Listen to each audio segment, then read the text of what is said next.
भाई लोग, मई और जून आ गया है। गर्मी से क्या हाल है आप लोगों के। 45 डिग्री सेल्सियस और पक्के घर, तंदूर जैसे फीलिंग आ रही है या नहीं। दिन भर अगर दीवार हीट सोक करेगी तो रात को वो हीट कहाँ जाएगी, घर के अंदर ही ना। और पंखा भी हीटर का काम करता है, गर्मी में भी गर्म हवा फेंकता है।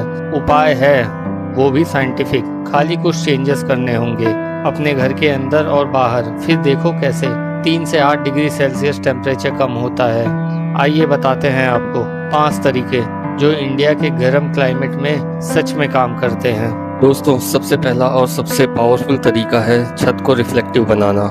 सिंपल साइंस है, डार्क रूफ सनलाइट एब्जॉर्ब करती है। सीमेंट की छत दिन भर हीट कलेक्ट करती है, इसी वजह से आफ्टरनून में रूफ का टेम्परेचर 60 से 70 डिग्री तक पहुंच सकता है। लेकिन अगर आप छत पर एक रिफ्लेक्टिव पेंट यानी चूने की कोटिंग या हीट रेजिस्टेंट टाइल्स लगाते हो तो सनलाइट का लार्ज पोर्शन वापस हो जाता है। इस प्रोसेस को कहते हैं सोलर रिफ्लेक्शन। नतीजा, कम हीट एब्जॉर्ब होगी, मतलब कम हीट घर के अंदर आएगी। कई स्टडीज़ में देखा भी गया है कि cool roof technology indoor temperature को 2 से 5 डिग्री तक रिड्यूस कर सकती है। गांव में पुराने लोग हर साल छत पर चूना लगाते थे। उन्हें साइंटिफिक टर्म्स नहीं पता थी, लेकिन उन्हें एक्सपीरियंस से पता था कि वाइट सरफेस कम हीट एब्जॉर्ब करती है। दूसरा मेथड है क्रॉस वेंटिलेशन। बहुत लोग फैन को सोल्यूशन समझते हैं, लेकिन असली प्रॉब्लम होती है जो घर के अंदर गर्म हवा जमा हो जाती है। जब घर में हवा एंटर और एग्जिट दोनों प्रॉपरली नहीं कर पाती तो गर्मी अंदर ही फंस जाती है।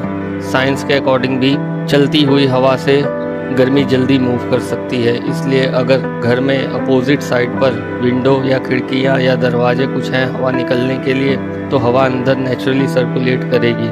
दिन में स्पेशली इवनिंग टाइम पर अपोजिट विंडो खोलने से हॉट एयर बाहर निकल जाती है।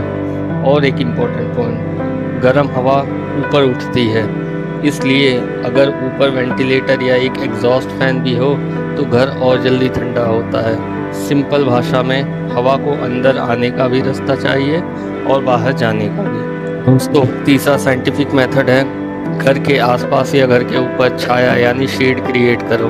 डायरेक्ट सनलाइट जब दीवार और रूफ पर पड़ती है तब थर्मल हीटिंग बहुत फास्ट हो जाती है, इसलिए जो घर पेड़ों के पास होते हैं वो कुदरती तौर पर ठंडे होते हैं। प्लांट सिर्फ छाया नहीं देते, वो ट्रांसपिरेशन भी करते हैं। ट्रांसपिरेशन का मतलब प्लांट अपने पत्तों से वाटर रिलीज करते हैं जो सराउंडिंग हवा को नेचुरली कूल करता है।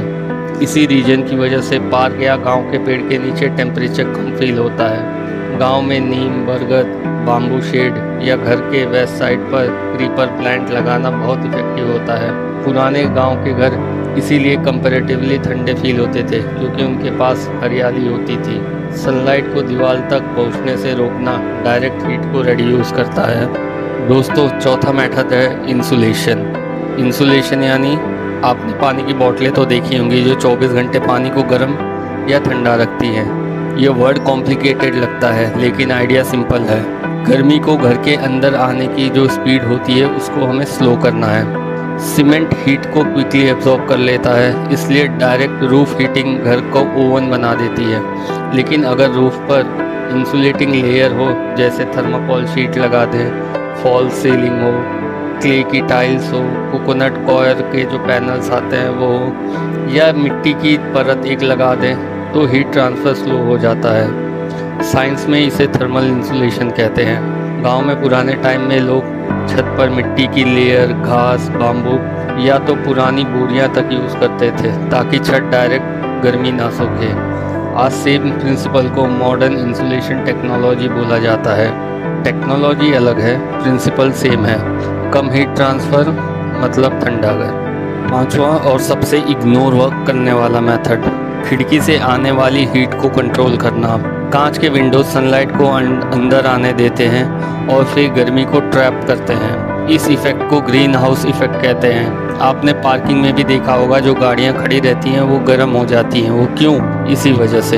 अगर दोपहर में डायरेक्ट सनलाइट विंडो से आ रही है तो रूम का टेम्परेचर बहुत तेज़ी से बढ़ जाता है। और सलूशन क्या है इसका? गांव में बैम्बू चिक, गीली बोरी, जूट के कर्टन या बाहर शेड लगाना सरप्राइजिंगली इफेक्टिव हो सकता है। स्पेशली अगर वेस्ट फेसिंग विंडो हो तो सबसे ज़्यादा वो हीट कलेक्ट करती है।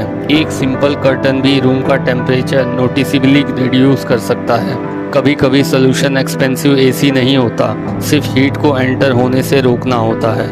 और दोस्तों 45 डिग्री बाहर की गर्मी को तो हम कंट्रोल नहीं कर सकते, लेकिन साइंस यूज करके हम अपने घर को स्मार्ट बना सकते हैं। Reflective roof, cross ventilation, plant insulation और प्रॉपर विंडो शेडिंग करके ये सिर्फ कंफर्ट नहीं देते, इलेक्ट्रिसिटी बिल भी बचाते हैं और लॉन्ग टर्म में हेल्थ को भी प्रोटेक्ट करते हैं। आपके घर में इनमें से कौन सा मेथड ऑलरेडी यूज होता है और कौन सा आप यूज करने वाले हो, कमेंट करके जरूर बताना। और अगर आपको ऐसी प्रैक्टिकल साइंटिफिक वीडियोस पसंद है तो चैनल को सब्सक्राइब करना मत भूलना।